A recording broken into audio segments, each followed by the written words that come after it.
Teams in Yu-Gi-Oh! Is something that's been around in the game since the beginning. Throughout the years, however, teams have kind of fell out of favor. Most players, with the rise of things like Dueling Book and just more locals opening up, most players just travel around, go on the book, and they see some type of mediocre success, but they never see the success of a team. So in today's video, I don't even know what I'm going to title this video, but I just wanted to pretty much, first and foremost, say, first of all, Happy New Year, by the way. And secondly, I just wanted to go over all the good reasons of being part of a team. So myself, I was personally on a team when I played the Naruto CCG, and those skills I learned from being on that team definitely transferred over to Yu-Gi-Oh!, which gave me some of my success. So, let's get straight into the video. Consistent playtesting. Yu-Gi-Oh! Teams give you guys consistent playtesting. For example, going to locals every week is great, right? And there's nothing wrong with doing it. There's nothing wrong with playing on Dueling Book. But getting that round by round feedback of your team members hyping you up, you're not going to get that nowhere else other than having a team. I love that feeling of people telling me I suck or you're a screw up, why don't you do this way? And that helped translate over to an overall better rounded player, knowing the truth instead of shielding yourself from it. Because when you lose online, while you can learn from it, everyone don't learn like that, and they're not gonna be able to reflect on why they lost. But if you lose real time with a friend of yours who you're consistently playtesting with, they can give you a breakdown of where you effed them up at and where you could have won at. Like, things like that happens all the time in teams. So consistent playtesting, always one of the best things. Goes underrated in my opinion. Also, everyone, and this also can go into making a team work, a good teamwork. Everyone usually is going to play a different deck. Now I know some teams, especially in most recent years, they find the best meta deck, they all play the same deck and they top of their deck. When I did my Naruto team, which helped us out, which I see a lot of Yu-Gi-Oh! Teams do, and it helped them out as well, everyone gets good with one specific meta deck, and that way you guys have the Altergeist Pro, you guys have Chris the Hero Pro, you guys have Gregory he's a pro with Drytrons. Just little things like that. You guys learn the ins and outs of the deck. You guys learn how to beat the deck from some of the best players with the deck, at least in your local area. And then on top of that, while you guys are testing and getting consistent play testing against each other with different decks, you guys get a different vibe for the meta and a better understanding of the meta with somebody better than somebody like me, for example, who I play at locals, I play on Dueling Book, I have a kid, I don't have time to go out a lot. Like, literally, I'm not going to understand the meta. The meta, like somebody who's a little younger than me with less responsibilities, and somebody who have that solid foundation of playtesting group and constantly seeing what different matchups are like. Another benefit of teams in general is, other than like playing different decks and they grow from the playtesting, they all bounce ideas off of each other. Like me, I'm really good with the hero deck. I think a lot of you guys will agree with that. However, let's say I wanted to team up with, let's say, Team APS Paul, and Paul likes to use Dark Magician, and those, let's say these are our best meta decks.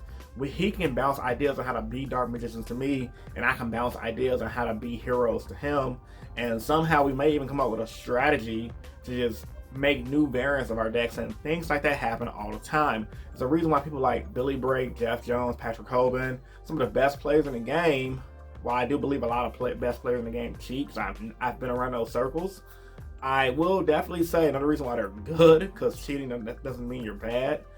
They have some of the best minds to bounce ideas off of.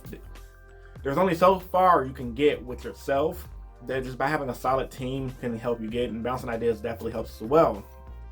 One thing though about teams, all have to be willing to improve at the game. Now, I've seen some people try to do teams. I've been part of smaller groups throughout the years who wanted to form alliances and teams. One thing where they had a weakness was everyone wasn't on the same page. Some players wanted to be casual, some wanted to be competitive, some people didn't know where you're out there. They were somewhere 50-50. And then you have players like me who was always willing to look for different ways and different time to improve. A team only works in general when you guys do join teams, when everyone's looking to improve. So we can all have meta decks, but we can all be sucky at the game and don't care about improving. But if you guys all have that drive and motivation to improve, You're gonna feed that energy off of each other, and you're gonna go into an event with more confidence than somebody who don't have that kind of support system. And that's actually gonna move into my next topic. This a strong support system from playing card games in general is gonna go a long way within a team. Let's be honest, we're all adults, we're all gonna grow up, we all have our girlfriends, we have families, and our family members, girlfriends, etc. They're not always gonna understand Yu-Gi-Oh! But with that being said, by having that team who does understand it, it's kind of like a therapeutic session because you get to understand someone who understands you and vice versa, and you have that outlet to just vent about your Yu-Gi-Oh! Frustrations with your team. There's nothing like having that brotherly support, man. Like, even though me and my Naruto team don't hang out as much, that brotherly support is still there. I still feel it. We still have each other's back to a certain degree. So just building that brotherly support, friendship support, goes a long way with building teams.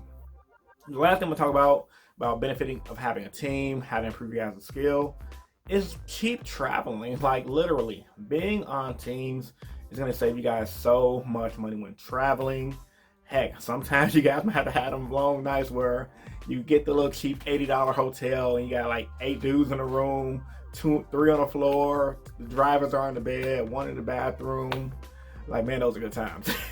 One's trying to find a girl to lay in the bed with. Like, it's all kind of crazy stuff, man. That cheap traveling is going to save you guys some money, which you guys can use to invest in more product and just have an overall better experience playing this game Yu-Gi-Oh! Because it's not going to be around forever. However, we veteran players who've been playing before technology completely takes over everything in the world, which is already doing now, and Yu-Gi-Oh! Goes completely online, there's nothing going to be like traveling with a group of guys and teammates who are going to have some of the greatest memories that you're going to believe and remember until the day you pass away. So, everyone needs to join the Yu-Gi-Oh! Team, alright? Alright, man, tell me what you guys think about this video in the comment section down below. Like the video if you're new here and subscribe for more. Also, Happy New Year's as well. I'll appreciate it if you guys want to support this channel. Just share the video. It's free to share the video. Like the video. Just try to spread the message of positivity playing Yu-Gi-Oh! Going up to 2021. Alright, man, Rogue Hero signing out. Peace. I think I would have topped if I would have had time to play test my deck, but I built my deck right at the time I made my deck with it. So it was kind of like on the way. Yeah, you still had some chance to top too. That was the funny thing. X2-1. Yeah. And I made a player, like a few players, so yeah, that cost me a lot of games. Okay. All right. George Triplett. How would you? Sup? No, battery's finna die soon. I'll get this video done before then. Okay, but this, I get bad at the tournament dealing with the where my plan fell off from not playing the game the last few months, building to playing video games and whatever. And also, I guess I just drew bad yesterday too. So things happen. What can you do? I plan on being better the next time and doing better the next time. But yeah.